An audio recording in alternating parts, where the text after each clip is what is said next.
Committee के पूर्व अध्यक्ष चौधरी धर्मपाल सिंह मलिक जी, हरियाणा के सबसे वरिष्ठ राजनीतिकों में से एक और हमारे बहुत ही आदरणीय जगबीर सिंह मलिक जी को आपको चेहरे से और आपके नाम से मैं पहचानता हूँ, जिसके नाम यहाँ पे लिखे गए स्टेज पे, ये मत समझना भाई, जिसके नहीं भी लिए मेरी आंख मिल रही है आप सबसे, आपके नाम भी मेरे दिल में लिखे हुए हैं ताकि ये पुराना ना हो जाए कि लिख के नाम को आए थे मैंने लिया नहीं, तो ये गलत बात थी। बाकी सारा का परिवार है, सभी पिता तुल्य बुजुर्ग नौजवान साथी मातृशक्ति, आज सबसे पहले मैं आप सबको बधाई देना चाहता हूँ, बहुत बहुत मुबारकबाद देना चाहता हूँ। अभी भारत जोड़ो यात्रा हरियाणा में पहुंची, राहुल जी पहुंचे, पूरे देश में होके आए। जब ये दक्षिण में यात्रा चल रही थी तो कह रहे थे लोग साउथ में होगी, उत्तर भारत में उतनी अच्छी नहीं होगी, हिंदी बेल्ट में नहीं होगी, मगर जब हरियाणा में आई और 3 दिन, पहला दिन जब मेवात में आई तो बोला मेवात का इनका गढ़ है, गुड़गांव में नहीं होगी। फिर जब गुड़गांव में कामयाब हुई तो बोला गुड़गांव में तो होगी, गुड़गांव के नजदीक तो धज्जर लगता है, धज्जर से आगे होगा उधर से, बोला भाई फरीदाबाद में फेल होगी। फिर मगर जब फरीदाबाद का नजारा पूरे प्रदेश में और देश में देखा, कामयाब हुई। ये सर्टिफिकेट जिस आदमी ने, गांधी जी जिन्होंने सारा देश देखा, फरीदाबाद की यात्रा के बाद शाम को जब सभा हुई, आखिरी में जो फरीदाबाद की लास्ट की सभा थी, आप में से सभी कई लोग उसमें होंगे, थे कि नहीं थे? उसमें उन्होंने एक ही लाइन कही, इतना जोश आ गया उनको हरियाणा की यात्रा देख के, 3 दिन देख के। उन्होंने एक ही बात की कि भाई मैंने देखा तो पूरा देश, लेकिन हरियाणा में जो जोश देखा, जितनी संख्या में हरियाणा में देखी, उसका देश में कोई जवाब नहीं मिला। ये और अगले दिन सुबह जब दिल्ली जा रहे थे, क्योंकि अगले दिन बदरपुर बॉर्डर से राजघाट जा रहे थे, तो दिल्ली के अंदर जब एंटर करते हुए हुड्डा साहब का धन्यवाद किया और मेरे को कहा कि भाई कमाल कर दिया, दीपू बोलते हैं, मेरा दीपू कमाल कर दिया। तो ये जो कमाल था वो मैं बधाई देता हूँ, कमाल आपने किया, फरीदाबाद वालों ने किया, गुड़गांव वालों ने, मेवात वालों ने, आपने किया यहाँ से जाके। और ये वही कमाल है जो आपने 1 महीने पहले आदमपुर में भी किया था, जो चुनाव वहां पे जो 66,000 से जीते थे कुलदीप बिश्नोई, 66,000। और पिछली बार कांग्रेस पार्टी छोड़ के गए थे तो कांग्रेस जो हमारी सरकार थी, उनका मुख्यमंत्री थे, जीते थे। आज वही आदमपुर में आप और हम जब मिल गए 1 महीने पहले गए, एक कोना फरीदाबाद है, दूसरा कोना आदमपुर है, राजस्थान। फरीदाबाद यूपी से मिलता है, इस तरफ राजस्थान से मिलता है आदमपुर। हम जब गए तो आपने देखा रात को 3 बजे भी किसी गांव में हम जाते थे तो ट्रैक्टरों की लाइन नहीं टूटती थी और 52,000 वोट वहां पे, 42% वोट दूसरा बचे। ये जीत तो गए आदमपुर में।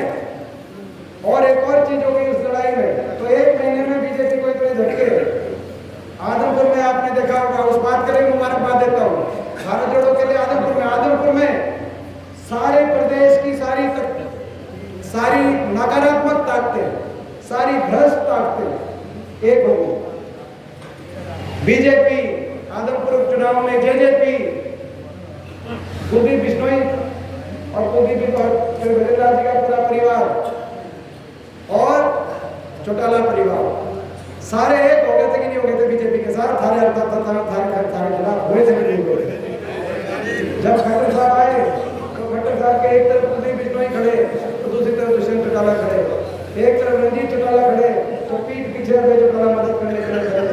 हम अकेले थे लेकिन लोगों का साथ था। लोगों का साथ ऐसा था कि बड़ी मुश्किल से सरकार की बाई इलेक्शन था, शाम दाम दंड प्रयोग करके थोड़ी सी वोटों से बच गए, लेकिन खतरे की घंटी सरकार की उसी दिन से बजने लग रही है। पहले आदमपुर का नतीजा आया, फिर जिला परिषद में बीजेपी ने टिकटें बांटी, अपने मजबूत जिलों में टिकट बांटी, गुड़गांव से लेकर और पंचकुला तक। मगर लोगों ने जहाँ जो बीजेपी का टिकट, हमने हारते तो देखे, सत्ता दल भी आ जाती है, मगर जमानत जब्त होती भी देखी है, सत्ता दल की जमानत। लेकिन पहली बार देखा बीजेपी ने टिकट बांटकर अपने 200 उम्मीदवार उतारे 350 सीटों पे। लोगों ने जमानत जब्त नहीं करे, मात्र 5% वोट आए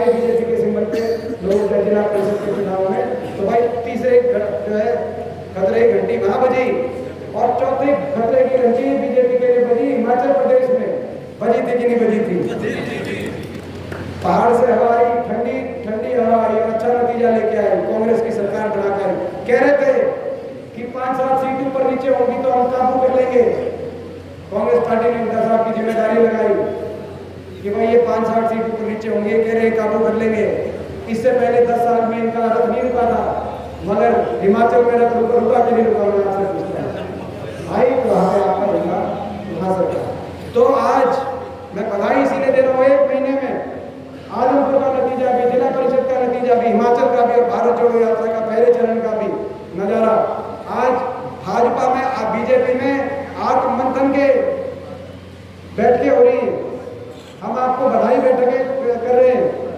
बीजेपी में आज आत्ममंथन की बैठकें हो रही है, चर्चा चल रही है कि मुख्यमंत्री बदले जाएंगे। मुख्यमंत्री जी खुद अपनी सफाई दे रहे हैं करनाल में। खट्टर साहब का करनाल में बयान आया कि मैं कहीं नहीं जाने वाला, मैं यही हूँ।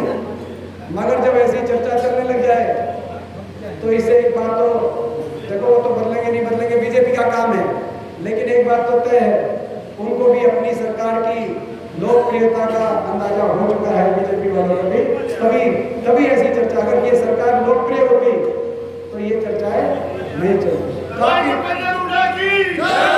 आपकी नैतिक जीत हो चुकी है। अब पानीपत में मैं 2 बातें और कहना चाहूंगा। ये पानीपत की जो रैली है, ये अपनी लड़ाई के लिए एक निर्णायक कदम ये साबित होगा। आपने 3 दिन की पदयात्रा देखी राहुल गांधी जी की, उसमें मैंने एक बात और देखी। मैंने ये देखा, मलिक साहब कल ये सोनीपत बात मैंने नहीं कही, मगर आज रोहतक में बात कही उन्होंने कही, तो मैंने एक चीज और देखी।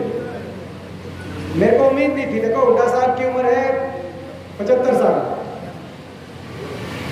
ऐसी उम्र में मैं ये तो सोचता था कि भाई सुबह सैर करते हैं, 7-8 किलोमीटर सुबह सैर करते हैं, तो मैं ये सोचता था कि भाई चलो कुछ चलेंगे, थोड़े 2 कदम साथ चलेंगे। लेकिन 25 किलोमीटर दिन में चलना हंसी खेलनी है, हमारे जैसे को पसंद नहीं आता।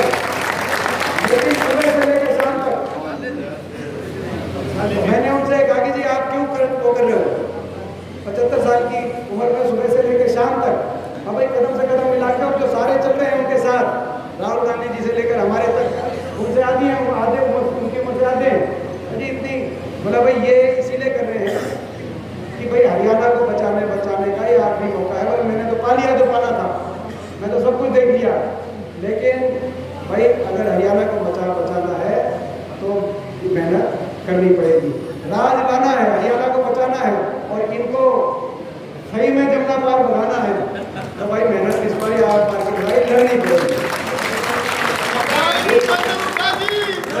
इसमें सारी बात आ गई। देखो, ये सरकार बनी, इस सरकार ने आज 9 साल के बाद हरियाणा को विकास की पटरी से उतार दिया। आज हरियाणा का नाम बेरोजगारी में देश में नंबर 1, महंगाई में देश में सबसे आगे हरियाणा, भ्रष्टाचार में आज हरियाणा का नाम महकमे बांट लिया आपस में, जेजेपी ने बीजेपी ने लूटने लग रहे हैं।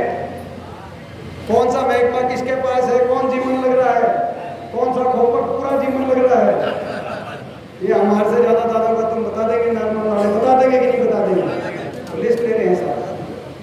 ठीक बात है ना? कौन सा किसके पास शराब का महकमा है, किसके पास रजिस्ट्री का महकमा है, किसके पास एक्साइज का महकमा है, एक के बाद एक घोटाले कौन से महकमों से आ रहे हैं।